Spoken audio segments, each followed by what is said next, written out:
our part 2 video of the chapter electricity, that is from class 10th physics. मैंने part 1 video already upload कर रखा और अगर आप ये वीडियो पहली बार देख रहे हैं तो एक बार पार्ट 1 वीडियो देखें ताकि आपको ये वीडियो अच्छे से समझ में आए। ठीक है, तो आई होप कि जो भी लोग देख रहे हैं उन्होंने पार्ट 1 वॉच किया होगा। चलो, तो जो पिछला वीडियो था उसमें हमने क्या क्या डिस्कस किया था? उसमें हमने चार्ज के बारे में डिस्कस किया था, चार्ज के बारे में पूरे डिटेल में कि चार्ज होता क्या है ना, कहाँ से आता है, ओरिजिन क्या है, इसकी प्रॉपर्टीज़ क्या है। ठीक है, चार्ज के बारे में पूरा डिस्कस करा था। तो आज की वीडियो में हम लोग थोड़ा आगे बढ़ेंगे और आगे बढ़ के क्या स्टार्ट करेंगे, आज हम लोग देखेंगे करंट। बेसिकली करंट क्या होता है, इलेक्ट्रिक करंट। ठीक, इलेक्ट्रिक करंट। अब इलेक्ट्रिक करंट को हम लोग समझेंगे। देख बाबू, तो इलेक्ट्रिक करंट का मतलब क्या होता है, जैसे देखो पहले तो इसी के अंदर हम लोग 2-3 चीज़ों को समझेंगे, कंडक्टर, सेमीकंडक्टर और इंसुलेटर। तो बेसिकली अपने पास 3 तरह का मटेरियल होता है। ठीक, अब आपको पता ही है कंडक्टर मतलब क्या, आयरन का पीस। एक एग्जांपल बोलूँ तो आयरन, कॉपर, ठीक है, इस तरह के जनरली जो मेटल्स होते हैं वो गुड कंडक्टर ऑफ इलेक्ट्रिसिटी होते हैं। तो इसका मैं एग्जांपल, चलो एक एग्जांपल मैं लिखता हूँ, कॉपर, आयरन, है ना, कॉपर, आयरन। सेमीकंडक्टर का एग्जांपल अभी मैं एक्सप्लेन करूंगा। सेमीकंडक्टर का एक एग्जांपल जर्मेनियम, सिलिकॉन। ठीक है, ये बस एग्जांपल ध्यान रखेंगे, ज़्यादा आपके बारे में नहीं सोचना है, पीरियोडिक टेबल में एलिमेंट्स मिल जाएंगे आपको। इंसुलेटर में रबर, प्लास्टिक। ठीक है, तो इस तरह से बहुत सारे एग्जाम्पल होते हैं। जो मैंने ये 2-2 एग्जाम्पल सब में लिखा है, तो आखिर मैंने पहले एग्जाम्पल इसलिए बताया कि ताकि मैं तुम्हें समझा पाऊँ कि आखिर इन तीनों में फ़र्क क्या है, आखिर आयरन के अंदर या कॉपर के अंदर क्या होता है। बहुत सारे एग्जाम्पल होते हैं, तो मैं एक आध का एग्जाम्पल लेके करता हूँ। तो आखिर इसके अंदर ऐसा क्या है जिस वजह से ये इलेक्ट्रिसिटी को कंडक्ट करता है। जर्मेनियम, अब कंडक्टर मतलब जो इलेक्ट्रिसिटी कंडक्ट करे, सेमीकंडक्टर मतलब जो इलेक्ट्रिसिटी कंडक्ट करे भी और ना भी करे, जरूरत पड़ने पे। मतलब सेमीकंडक्टर ऐसा मटेरियल होता है जो जनरली इलेक्ट्रिसिटी कंडक्ट नहीं करता है, बट एक स्पेशल कंडीशन के अंदर ये इलेक्ट्रिसिटी को कंडक्ट करता है। तो हम लोग इसको बोल सकते हैं semiconductor are intermediate between insulator and conductor. इसको जरूरत के हिसाब से हम कंडक्टर की तरह भी बिहेव करवा सकते हैं और इंसुलेटर की तरह भी बिहेव करवा सकते हैं, जिसका एग्जाम्पल अपने पास ये है। और इंसुलेटर आपको पता ही है, it does not conduct electricity. Insulator electricity को कंडक्ट नहीं करता। अच्छा, एक चीज़ और, जो मैं डिफिनेशन वगैरह बोलता हूँ, अगर आपको जरूरत लगे इन सब का डिफिनेशन लिखने का, तो जो मैं बोलता हूँ वो वीडियो पॉज करके और वो लाइन लिख लिया करो, है ना। जैसे conductor are good conductor of electricity, they conduct electricity. Semiconductor are intermediate between conductor and insulator, it can behave as conductor as well as insulator. Insulator are bad conductor of electricity. ठीक, तो अब आते हैं अपने topic पे। ये तो चलो डिफिनेशन हो गया रटने के लिए अपने पास, ठीक है। अब आखिर इसके अंदर ऐसा क्या है कि इलेक्ट्रिसिटी कंडक्ट करता है और ये कंडक्ट नहीं करता है। ठीक, तो देखो इसको समझते हैं। तो एक होता है फ्री इलेक्ट्रॉन्स। अब फिर हम एटम के पास चलते हैं। एक एटम के पास, जैसा कि पिछले वीडियो में हमने एक एटम के पास जाकर देखा था कि चार्ज वहीं से निकलता है। तो फ्री इलेक्ट्रॉन की बात करते हैं अपना, फ्री इलेक्ट्रॉन्स। ठीक है, फ्री इलेक्ट्रॉन, जनरली ये फ्री इलेक्ट्रॉन्स नाम का जो टर्म है ना, यही इन तीनों को कंडक्टर, सेमीकंडक्टर या इंसुलेटर बनाता है। तो फ्री इलेक्ट्रॉन्स होता क्या है, तो जैसा कि पता है आपको कि एक एटम एक स्फेरिकल शेप का होता है, जिसके सेंटर पे क्या होता है, न्यूक्लियस होता है, और उसके चारों ओर क्या होता है, इलेक्ट्रॉन घूम रहे होते हैं, है ना। 2 4 4 8 8 करके जिस तरह से होता है, 288 करके जैसे होता है। तो हमें बस ये समझना है अभी बेसिकली कि जो न्यूक्लियस के चारों ओर, एक एटम के अंदर न्यूक्लियस के चारों ओर जो ऑर्बिट्स होते हैं, जिस ऑर्बिट्स में इलेक्ट्रॉन घूम रहा होता है, तो एक ऑर्बिट होता है आउटर मोस्ट ऑर्बिट, सबसे आखिर वाला। इस न्यूक्लियस का इस एटम के अंदर जो सबसे आखिरी वाला ऑर्बिट है ना, इस ऑर्बिट में जो इलेक्ट्रॉन्स होता है उसको हम लोग बोलते हैं फ्री इलेक्ट्रॉन्स। अब क्यों इसको फ्री इलेक्ट्रॉन्स बोले, आखिर इसमें ऐसा क्या है कि हम इसी को फ्री इलेक्ट्रॉन्स बोल रहे हैं, इसको फ्री इलेक्ट्रॉन्स क्यों नहीं बोल रहे। तो सबसे पहले तो ये तुम ध्यान रखना कि फ्री इलेक्ट्रॉन्स क्या होता है। तो एक एटम के ऑर्बिट जिसके अंदर इलेक्ट्रॉन घूम रहे होते हैं, उस ऑर्बिट में जो सबसे आखिर में ऑर्बिट होता है, सबसे लास्ट में जो ऑर्बिट होता है, उसके अंदर के इलेक्ट्रॉन्स को हम लोग क्या बोलते हैं, फ्री इलेक्ट्रॉन्स। ठीक है, और यही मेन कॉज है ये तीनों को अलग अलग करने का। अब समझो क्यों इसी को हम फ्री इलेक्ट्रॉन्स बोले, इसको क्यों नहीं बोले। अब हम तुमको पता है कि ये न्यूक्लियस है और ये इलेक्ट्रॉन्स होते हैं। इसके बीच एक फोर्स ऑफ अट्रैक्शन लगता है कूलम्स फोर्स से, F equal to K Q1 Q2 by R square. पिछले वीडियो में मैंने थोड़ा सा इंट्रोड्यूस करा था। तो इसके बीच फोर्स लगता है। और ये भी हम देखे थे कि दो चार्जेज के बीच, दो चार्ज बॉडी के बीच या दो बॉडी के बीच जैसे जैसे डिस्टेंस बढ़ेगा फोर्स ऑफ अट्रैक्शन कम होता है। तो जरा देखो इनके बीच जो अट्रैक्शन है और ये इसके और इसके बीच जो अट्रैक्शन है, ऑब्वियस सी बात है इन दोनों के अट्रैक्शन से कम है। ये दोनों पास पास है तो इन दोनों के बीच अट्रैक्शन ज़्यादा होगा। ये दोनों एक दूसरे से काफ़ी दूर हो गए तो इन दोनों के बीच अट्रैक्शन कम होगा। लेकिन जो सबसे बाहर पड़ा है, सबसे बाहर जो पड़ा हुआ है वो बहुत दूर है, बहुत दूर है। तो इसके बीच, इस इलेक्ट्रॉन और न्यूक्लियस के बीच फोर्स ऑफ अट्रैक्शन क्या है? बहुत कम है। और बहुत कम फोर्स ऑफ अट्रैक्शन होने के कारण क्या होता है कि अगर हम थोड़ा सा भी एनर्जी दे तो ये इलेक्ट्रॉन बाहर निकल जाएगा, बाहर निकल जाएगा, फ्री हो जाएगा। इसलिए हम क्या बोले इसको? Free electron. समझे? फ्री इलेक्ट्रॉन्स क्यों बोलते हैं? क्योंकि बहुत से न्यूक्लियस से काफ़ी दूर होने के कारण फोर्स ऑफ अट्रैक्शन कम होता है, मतलब ये अंदर की तरफ कम फोर्स से खींचा होता है। अब तुम ही बताओ ना, तुम खुद ही बताओ, मैं तुम्हें बोलूँ कि ये इलेक्ट्रॉन है ना, ये वाला इलेक्ट्रॉन, ये इलेक्ट्रॉन, दोनों में से कौन से इलेक्ट्रॉन को तुम आसानी से निकाल सकते हो? इसको निकाल सकते। क्यों? क्योंकि ये कम फोर्स से खींचा हुआ है। तुम थोड़ा सा भी फोर्स दोगे, एनर्जी दोगे, निकल जाएगा। तो समझ आया फ्री इलेक्ट्रॉन्स की कहानी क्या है? चलो अब आते हैं हम लोग, देखते हैं कि अब इन तीनों का फ्री इलेक्ट्रॉन से क्या लेना देना। अब कंडक्टर, जनरली जो मेटल्स हैं, मेटल्स के अंदर क्या होता है, मेटल आयरन, कॉपर, गोल्ड, इस तरह के मेटल्स के अंदर फ्री इलेक्ट्रॉन्स बहुत ज़्यादा होते हैं। फ्री इलेक्ट्रॉन्स मतलब आउटर मोस्ट ऑर्बिट में।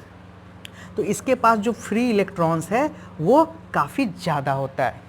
इसमें ऑलमोस्ट नेग्लिजिबल होता है। फ्री इलेक्ट्रॉन्स जो होता है ऑलमोस्ट नेग्लिजिबल या बहुत कम अमाउंट में होता है।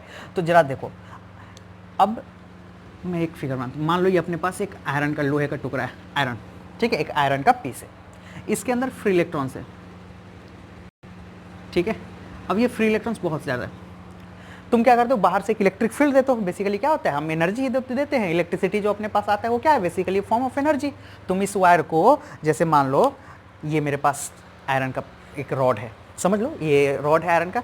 मैं क्या करता हूँ, अभी सपोज लाइट नहीं है, मतलब लाइट जो है, इलेक्ट्रिसिटी अभी कट है, मैं जाता हूँ इसको प्लग के अंदर डालता हूँ, कोई करंट नहीं लगता है, बिल्कुल नॉर्मल। अब क्या करता हूँ, स्विच ऑन कर देता हूँ, मतलब अब इलेक्ट्रिसिटी का सप्लाई मैं देता हूँ। जैसे ही इलेक्ट्रिसिटी का सप्लाई देता हूँ तब मैं इसको ले जाके अगर प्लग के अंदर डालूंगा, एकदम तेज़ से झटका लगेगा। तो आखिर चेंजेस क्या है? मटेरियल तो वही है। जब इलेक्ट्रिसिटी नहीं था तो हमें कोई करंट नहीं लगा, जैसे इलेक्ट्रिसिटी दिया हमें करंट लगा। आखिर ऐसा क्या चेंजेज आता है? तो जैसे ही तुम एनर्जी देते हो तो उस एनर्जी के कारण ये इलेक्ट्रॉन्स जो है, कौन electron? Free electron. Free electron एक डायरेक्शन में चलना स्टार्ट कर देता है, ठीक है। जब तुम इलेक्ट्रिसिटी का सप्लाई नहीं दे रहे थे, जैसे ये केस मान लो, इसमें तुमने कोई इलेक्ट्रिसिटी का सप्लाई नहीं दे रखा था, तो ये इलेक्ट्रॉन्स कैसे चल रहा था? रैंडम, जिगजैग, ये इधर जिगजैग चल रहा था और एक दूसरे के नेट इफेक्ट को क्या कर रहा था? जीरो। लेकिन जैसे ही बाहर से तुमने इलेक्ट्रिसिटी दिया, सारे इलेक्ट्रॉन्स एक डायरेक्शन में चलने लगे। और जैसे ही एक डायरेक्शन में इलेक्ट्रॉन चलने लग गए तो उसके उल्टा डायरेक्शन में हमारा करंट आने लग गया। अब समझे कहानी? तो ये सारा खेल फ्री इलेक्ट्रॉन्स का। अब इसके अंदर मैं एक और बात बोलूँ, इलेक्ट्रॉन्स बहुत ज़्यादा है। क्या सारे इलेक्ट्रॉन करंट बनाने में पार्टिसिपेट करते हैं? नहीं। अगर ये एटम है तो इसके अंदर मान लो 1 2 3 इलेक्ट्रॉन्स मैंने दिखाया सपोज, तो 3 इलेक्ट्रॉन्स है तो सारे इलेक्ट्रॉन मिलकर करंट बनाएंगे क्या? नहीं। जो आउटर मोस्ट ऑर्बिट में है, जो फ्री इलेक्ट्रॉन है, तो करंट हमेशा फ्री इलेक्ट्रॉन के कारण बनता है। ये अगर मेरे पास आयरन का टुकड़ा है तो इसके सारे इलेक्ट्रॉन करंट नहीं बनाएंगे, सिर्फ फ्री इलेक्ट्रॉन करंट बनाएंगे, ठीक है। तो सिर्फ फ्री इलेक्ट्रॉन करंट बनाएंगे तो इलेक्ट्रॉन जिधर चलता है ना, उसके उल्टी डायरेक्शन में हमारा करंट बनता है, ठीक है। तो अब बताओ जरा, करंट तुम्हें समझ आया क्या? करंट क्या होता है? तो अब देखो, यही फ्री इलेक्ट्रॉन्स क्या होता है ना, कंडक्टिंग मटेरियल जो कॉपर आयरन है, इनके पास ज़्यादा होता है, इंसुलेटर के पास नेग्लिजिबल होता है। इलेक्ट्रॉन्स तो होते हैं, मान लो ये रबर है अपने पास, ये रबर है, तो क्या इसके पास इलेक्ट्रॉन नहीं है? है, बिल्कुल है इलेक्ट्रॉन्स, बहुत सारे इलेक्ट्रॉन्स है। लेकिन फ्री इलेक्ट्रॉन्स कम है, किसके कंपैरिजन में? इसके कंपैरिजन में। तो करंट बनाने में पार्टिसिपेट तो फ्री इलेक्ट्रॉन्स ही करता है, और इसके पास फ्री इलेक्ट्रॉन ऑलमोस्ट नेग्लिजिबल है, तो ये करंट बनाएगा क्या? नहीं बनाएगा, कोई करंट नहीं होगा, नो करंट। तो इंसुलेटर इसलिए इलेक्ट्रिसिटी कंडक्ट नहीं करता है। सेमीकंडक्टर लो एनर्जी पे, सेमीकंडक्टर में क्या होता है, जितने एनर्जी पे कंडक्टर इलेक्ट्रिसिटी कंडक्ट करता है उतने पे ये कंडक्ट नहीं करेगा। इसको बहुत ज़्यादा एनर्जी दोगे ना तो ये क्या होता है, इलेक्ट्रिसिटी कंडक्ट करने लग जाता है। तो खैर इसके बारे में और हायर क्लासेस जब जाएंगे आप 12th में तो एक चैप्टर ही सेमीकंडक्टर, वहाँ और डिटेल में पढ़ेंगे। फिलहाल अपने पास इतना नॉलेज काफ़ी है हमें समझने के लिए कंडक्टर, सेमीकंडक्टर और इंसुलेटर। तो आई होप कि तुम्हें बहुत बहुत बारीकी से चीज़ें समझ में आई होगी कि इन तीनों के बीच फ़र्क क्या है। तो आप चाहो तो इसका स्क्रीनशॉट ले सकते हो और डेफिनेशन मैंने बोल ही दिया है। फिर आगे नेक्स्ट टॉपिक इनको define electric current is defined as flow of charge per unit time. अब डेफिनेशन से क्लियर है, फ्लो ऑफ चार्ज मतलब कौन, इलेक्ट्रॉन, जो इलेक्ट्रॉन फ्लो करता है। चार्ज को हम लोग किस चीज़ से डिनोट करते हैं, Q से। तो I equal to Q by T, ये अपने पास चैप्टर का पहला फॉर्मूला निकल के आता है। वेयर I इज व्हाट, ये I क्या है, करंट, Q क्या है, चार्ज, और T क्या है, time. Flow of charge per unit time, current is defined as flow of charge per unit time. ठीक, अब एसआई यूनिट की बात कर लेते तो होप करंट का क्लियर हो गया होगा। एसआई यूनिट की मैं बात कर लूँ, एसआई यूनिट की बात अगर करूँ तो जरा बताओ, चार्ज का क्या होता है, कूलम, और टाइम का क्या होता है, सेकेंड। तो कूलम पर सेकेंड, ठीक है, कूलम पर सेकेंड। और generally maximum of the time क्या यूज होता है, एम्पियर, ठीक है, कैपिटल ए से डिनोट करते हैं। एम्पियर साइंटिस्ट थे, उन्होंने करंट इलेक्ट्रिसिटी पार्ट पे बहुत अच्छा वर्क करा था, इसलिए उनके सम्मान में हम एम्पियर करंट का एसआई यूनिट बोलते हैं। तो करंट क्या है और इसका एसआई यूनिट समझ आया। तो अब क्या करते हैं हम लोग, एनसीईआरटी टेक्स्ट बुक का एक क्वेश्चन करते हैं। ठीक है, मैं लाता हूँ बुक एक बार। तो देखो, अब एक चीज़ और, जैसा अब मान लो अभी लॉकडाउन चल रहा है तो अभी बहुत सारे स्टूडेंट्स के पास बुक नहीं होंगे क्योंकि सब जगह दुकानें बंद है। तो आप क्या करो, फ़ोन पे ही एनसीईआरटी बुक डाउनलोड कर लो, ऐप आती है एनसीईआरटी बुक की, है ना, और फिलहाल फ़ोन के पीडीएफ बुक से पढ़ लो, समझ गए ना, तो ऐसे कर लो। चलो, तो मैं क्वेश्चन डिस्कस करता हूँ। देखो, पेज नंबर बताता हूँ, और जब भी बैठो ना पढ़ने तो बुक और एटलीस्ट कॉपी लेके आओ। जैसा मैं पहले वीडियो में भी आप लोग को इंस्ट्रक्ट किया हूँ, तो बिल्कुल क्लासरूम की तरह आप लेक्चर को अटेंड करें विथ आपके पास आपका नोटबुक, पेन और एनसीईआरटी बुक, इतना होना चाहिए। क्योंकि मैं एनसीईआरटी का एक एक क्वेश्चन डिस्कस करने वाला हूँ अपने वीडियो में। फुल्ली एनसीईआरटी को कवर करूँगा ताकि आपका बोर्ड का एग्जाम बहुत अच्छे से प्रिपेयर हो पाए, आप सारे के सारे क्वेश्चन लगा पाएँ। तो देखो, आ जाओ इधर,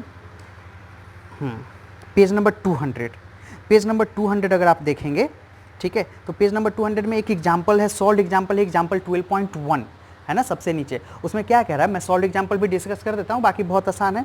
तो सॉल्व एग्जाम्पल 12.1 में क्या कह रहा है, देख बाबू, एग्जाम्पल 12.1 जो है उसमें कह रहा है current of 0.5 ampere is drawn, मतलब करंट की वैल्यू कितना है, 0.5 ampere is drawn by a filament bulb of an electric bulb for 10 minute. तो टाइम कितना दे रखा है, 10 मिनट। 10 मिनट को सेकेंड में बदलोगे तो क्या हो जाएगा, 1 मिनट में 60 सेकेंड, तो 10 मिनट में 600 सेकेंड, ठीक है। Find the amount of electric charge that flow through the circuit से कितना इलेक्ट्रिक चार्ज का फ्लो होता है, ये हमने बताना है। तो देखो, कोई भी न्यूमेरिकल, अब ये तो बहुत सिंपल न्यूमेरिकल है, मैं आप लोगों को न्यूमेरिकल, फिजिक्स के न्यूमेरिकल करने का भी ट्रिक बताता हूँ, कैसे अप्रोच करते हैं और कैसे करते हैं। क्योंकि बहुत सारे बच्चों का ये प्रॉब्लम होता है कि सर समझ तो आ जाता है, न्यूमेरिकल बनता नहीं है फिजिक्स में, है ना। तो देखो, कोई भी न्यूमेरिकल बनाने का सबसे बेसिक, फिजिक्स के अंदर न्यूमेरिकल बनाने के लिए आप चाहे भले ही 10th में हो, 11th में हो, 12th में हो, जो सबसे बेसिक चीज़ है वो ये कि आपको सबसे पहला चीज़ तो आपको कॉन्सेप्ट क्लियर होना चाहिए। मतलब जैसे मान लो इसी क्वेश्चन में करंट या चार्ज की बात कर रहा है, तो आपको करंट क्या है, चार्ज क्या है पता होगा, तभी तो बना पाओगे। First step, you should have to clear about the concepts, आपको कॉन्सेप्ट थ्योरी पूरा पता होना चाहिए। दूसरा, फॉर्मूला रटा हुआ होना चाहिए, एकदम टिप पे फॉर्मूला एकदम याद होना चाहिए, ये दूसरा स्टेप है। अच्छा, तीसरा स्टेप क्या, कई लोग फॉर्मूला याद कर लेते हैं और उन्हें पता नहीं है। जैसे बहुत लोग होते हैं, जैसे मैं क्लास में पढ़ाता हूँ तो बहुत लोगों को जैसे कभी कहा तो फॉर्मूला रट के चले आए, जैसे मैं बोला कल मैं सुनूंगा हो फॉर्मूला, वो रट के आ जाते हैं। फिर मैं पूछता हूँ उनसे, बताओ करंट का फॉर्मूला, तो बोलते हैं current equal to Q by T. मैं पूछा क्यू क्या है भैया, बता ही नहीं पाते। तो कई लोगों के साथ ऐसा भी होता है कि फॉर्मूला तो याद होता है, फॉर्मूले के अंदर कौन क्या है ये पता ही नहीं है। तो फॉर्मूला कैसे याद करना है, आपको I equal to Q by T याद है, तो आपको ये पता होना चाहिए कि I इज व्हाट, करंट, और करंट का ऐसा यूनिट होता है एम्पियर, Q क्या है, चार्ज, T क्या है, टाइम। तो फॉर्मूले के अंदर कौन सा टर्म किस चीज़ को स्पेसिफाई कर रहा है ये पता होना चाहिए। उसके बाद 2 स्टेप, पहला कॉन्सेप्ट क्लियर होना चाहिए, फॉर्मूला डिटेल में याद होना चाहिए। उसके बाद आपको क्या करना है, उसके बाद जब न्यूमेरिकल आपके पास आए तो एक बार न्यूमेरिकल क्वेश्चन को पढ़ो, जैसे कि मैंने अभी एक न्यूमेरिकल क्वेश्चन को पढ़ा। पढ़ने के बाद उससे जितने भी डाटा है, आप पढ़ते ही ये डिसाइड, कभी भी न्यूमेरिकल पढ़ते ये डिसाइड मत करना कि न्यूमेरिकल हमसे बनेगा नहीं बनेगा, कब भी। क्योंकि कई बार होता है जब आप उसके डाटा लिखते हो ना, डाटा जैसी कॉपी पे लिखोगे तो आपको दिखने लग जाए कि हाँ यार ये ऐसे बनेगा। तो न्यूमेरिकल पढ़ने के साथ कभी डिसाइड मत करना एग्जाम्स हो या ऐसे प्रैक्टिस के टाइम कि हमसे बनेगा नहीं। तुम्हें बने ना बने वो बात की बात है, सबसे पहला काम क्या है तुम्हारा कि उस क्वेश्चन के अंदर जितने भी डाटा दिए हैं वो तुम्हें लिख लेना है। तो जैसा कि मैंने क्वेश्चन पढ़ा, बहुत सिंपल क्वेश्चन है, फिर भी मैं तरीके बता दूँ। क्वेश्चन पढ़ा, क्वेश्चन में बात कर रहा था कि करंट 0.5 है, मैंने लिख दिया करंट 0.5। टाइम की बात कर रहा था 10 मिनट, ठीक है 10 मिनट को मैंने SI यूनिट में कन्वर्ट किया, टाइम लिखा। पूछा हमसे क्या है, चार्ज पूछा है कि चार्ज क्या कितना है ना, मतलब चार्ज का मतलब क्या पूछा है, क्यू की वैल्यू पूछा है। हमें नहीं पता क्यू की वैल्यू क्या है, तो अब मैं क्या सोचूंगा, अब मैं ये सोचूंगा कि मुझे क्यू निकालना है। तो कैसे निकालूँ, तो मेरे दिमाग में फॉर्मूला आएगा कि I = Q/T होता है। तो I की वैल्यू पता है, T का वैल्यू पता है, Q निकल जाएगा। तो ये तो बहुत गरीब टाइप एकदम सिंपल क्वेश्चन है। करंट का वैल्यू कितना हो गया बताओ भैया, 0.5, टाइम कितना 600, ठीक है। तो इसको कर लेना, आ जाएगा तुम्हारे पास 30, ठीक है 30 आ जाएगा तुम्हारा, 30 कूलम। चार्ज की वैल्यू कितना आ जाएगा, 30 कूलम आ जाएगा, सॉरी 30 नहीं, सॉरी 300 कूलम आ जाएगा, है ना ये, हाँ ये मल्टीप्लाई करोगे तो 300 कूलम आपके पास आ जाएगा। तो ये आपका रहा एक क्वेश्चन। उसके बाद देखो, उसके बाद इनटेक्स्ट क्वेश्चन, समझ गए। मैं एनसीईआरटी क्यों डिस्कस कर रहा हूँ पता है ना तुम्हें, मैंने बताया ना कि हमारे लिए सबसे इंपॉर्टेंट बुक एनसीईआरटी है, इसलिए इनटेक्स्ट क्वेश्चन सॉल्व्ड एग्जाम्पल से लेके एक्सरसाइज तक के क्वेश्चन डिस्कस करूंगा मैं अपने वीडियोज में। तो देखो 200 नंबर पेज में ही अब इंटेक्स्ट क्वेश्चन 3 है। पहला क्वेश्चन कह रहा है what does an electric current mean. आपसे पूछा है कि इलेक्ट्रिक करंट का क्या मतलब होता है।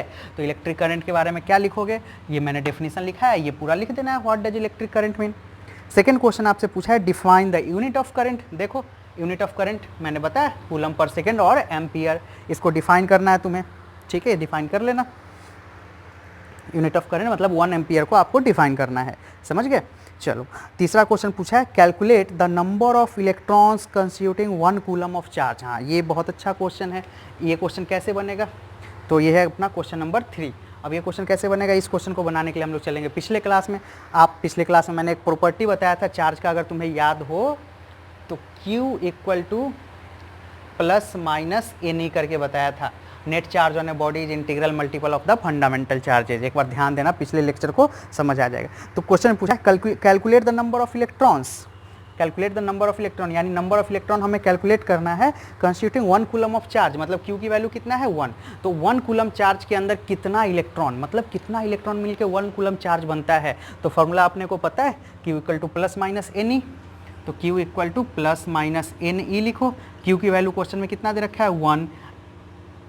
चलो और डिटेल में कर देता हूँ मैं, Q/E = N लिख सकते हैं क्या इसको, ठीक है। प्लस माइनस को भी मैं इग्नोर करता हूँ क्योंकि नंबर है तो नंबर को पॉजिटिव में ही लेंगे, नंबर ऑफ इलेक्ट्रॉन है तो इसलिए मैं पॉजिटिव मान लेता हूँ। तो Q/E लिख सकता हूँ। ये Q की वैल्यू कितना दे रखा है, Q का मतलब चार्ज 1 कूलम। एक इलेक्ट्रॉन पे चार्ज कितना होता है मैंने बताया था, कितना होता है -1.6 × 10⁻⁻19 = N। इसको सॉल्व कर। तो अगला टॉपिक अपना क्या है, इलेक्ट्रिक पोटेंशियल। डेफिनेशन आपके सामने बोर्ड पे लिखा हुआ है, आप इसका है तो स्क्रीनशॉट ले ले। अब समझो इलेक्ट्रिक पोटेंशियल का मतलब क्या होता है। डेफिनेशन क्या लिखा है, work done in bringing of charge unit charge from one point two another. Electric potential को V से डिनोट करते हैं। तो अकॉर्डिंग टू डेफिनेशन मतलब एक चार्ज को, जैसे देखो एक चार्ज है यूनिट चार्ज मान लो Q है, इसको इस पॉइंट P से Q तक हम लेके आते हैं, Q हो गया नहीं, इसको X मान लो, ठीक है क्योंकि Q 2 बार हो जाएगा। तो मैं एक चार्ज Q को यहाँ से पकड़ के X तक लेके आ रहा हूँ, ठीक है। तो यहाँ से लेके यहाँ तक आने में जितना हमने वर्क डन करा, जितना हमने एनर्जी लूज किया, उसी को बोलते हैं electric potential. Electric potential is work done in bringing a unit charge from one point two another. एक पॉइंट से एक यूनिट चार्ज को लेकर दूसरे पॉइंट तक लाने में जो वर्क डन होता है उसी को इलेक्ट्रिक पोटेंशियल बोलते हैं, जिसको V से डिनोट करते हैं। V की value work done per unit charge, W/Q। ध्यान रखना बाबू इसमें। तो V is what, electric potential, W is what, work done, Q is what, charge, ठीक। इसके SI यूनिट की मैं बात करूं तो SI यूनिट क्या हो जाएगा जरा बताओ। वर्क का SI यूनिट होता है जूल, चार्ज का होता है कूलम, तो जूल पर कूलम, ठीक है। और अगेन वोल्ट, ठीक है। तो जूल पर कूलम भी होता है और वोल्ट होता है। मोस्ट ऑफ द टाइम हम लोग वोल्ट यूज करते हैं, समझे आप। तो work done in bringing a charge from one point two another. अच्छा, इसको मेजर करने का डिवाइस, ठीक है। ये डिवाइस कौन से डिवाइस है, अब वोल्टेज हम किस डिवाइस से मेजर करते हैं तो ये ध्यान रखना, ये याद रखने वाली बात है। वोल्टेज जिस डिवाइस से मेजर करते हैं उस डिवाइस का नाम है वोल्ट मीटर, ठीक है। वोल्ट मीटर से मेजर करते हैं। और कनेक्शन कैसा होता है इसका, पैरेलल कनेक्शन होता है। अभी आपको ये लग रहा होगा कि पैरेलल कनेक्शन क्या है, आपको नहीं पता है, थोड़ा पेशेंस रखो, क्योंकि यहाँ पे ये टॉपिक बताना बस जरूरी था। आप एक लाइन बस याद रखना कि वोल्ट मीटर से मेजर करते हैं और पैरेलल कनेक्शन होता है। अभी जस्ट 1-2 वीडियो के बाद हम लोग पैरेलल और सीरीज कॉम्बिनेशन के बारे में बहुत डिटेल में हम लोग पढ़ने वाले हैं। तो फिलहाल आप वोल्टेज इलेक्ट्रिक पोटेंशियल के बारे में इतनी बातें याद रखेंगे कि work done in bring unit positive charge from one point two another SI unit के साथ, और डिवाइस जो मेजर करता है उसको क्या बोलते हैं, वोल्ट मीटर। अगेन फिर से 2-3 क्वेश्चन आपके बुक में है, वो मैं बताता हूँ, आपको से डिस्कस करता हूँ। चलो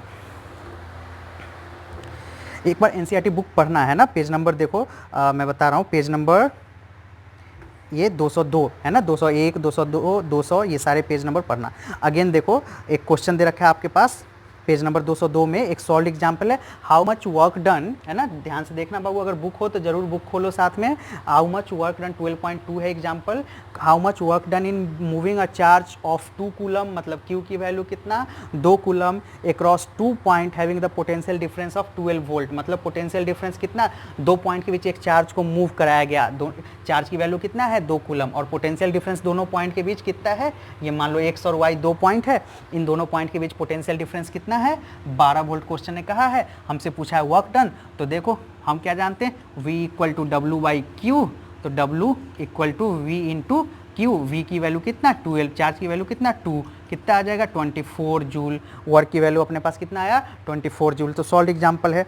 अब देखो, अब नीचे कुछ और क्वेश्चन दे रखा है, क्वेश्चन आपके पास दे रखा है, 3 इंटेक्स क्वेश्चन है। पहला हम पूछा है the device that helps to maintain a potential difference across a conductor, conductor के अक्रॉस पोटेंशियल डिफरेंस मेंटेन, तो ये होता है सेल और बैटरी। इसका आंसर क्या होगा, सेल और बैटरी। आप बैटरी वगैरह खरीदने जाते होंगे, देखते हैं 12 volt battery, 6 volt battery, 2 volt battery लिखा रहता है, बैटरी का जो पावर होता बैटरी के बारे में जो लिखा रहता है इतनी वोल्ट बैटरी। तो हमेशा ध्यान रखें, दो इंड के बीच जो पोटेंशियल डिफरेंस मेंटेन करने का काम करता है वो सेल और बैटरी। सेकंड क्वेश्चन है, what is meant by saying that potential difference between 2 point is 1 volt, 2 point के बीच पोटेंशियल डिफरेंस मतलब इस V की वैल्यू 1 वोल्ट है। कब होगा, जब वर्क डन 1 जूल हो और चार्ज भी 1 जूल हो। तो क्या लिखोगे, it means work is done 1 joule and the value of charge is 1। V की वैल्यू 1 कब आएगा, जब ये और ये वो दोनों वैल्यू 1 होगा। ठीक है। How much energy is given to each coulomb of charge passing through a 6 volt battery. तो देखिए ये क्वेश्चन बहुत आसान है, मेरा मार्क कर रह गया। चलिए तो देखिए ये क्वेश्चन जो है आपसे, क्वेश्चन में how much work is given to each coulomb of charge passing through a 6 volt battery, मतलब Q की वैल्यू, ईच कूलम कह रहा है, ईच कूलम कह रहा है मतलब Q की वैल्यू क्या है 1 कूलम, V की वैल्यू कितना है 6 वोल्ट, तो वर्क कितना हो जाएगा 6 × 1 दैट इज 6 जूल वर्क हो जाएगा। तो ये रहा आपका यहाँ तक का पूरा कंप्लीट। कल के क्लास में हम लोग सर्किट डायग्राम और ओम्स लॉ के बारे में डिटेल में डिस्कस करेंगे, तो आप इतना कंप्लीट करना और सारे क्वेश्चन को एक बार खुद से बनाना। ठीक, फिर अगले वीडियो में मिलते हैं।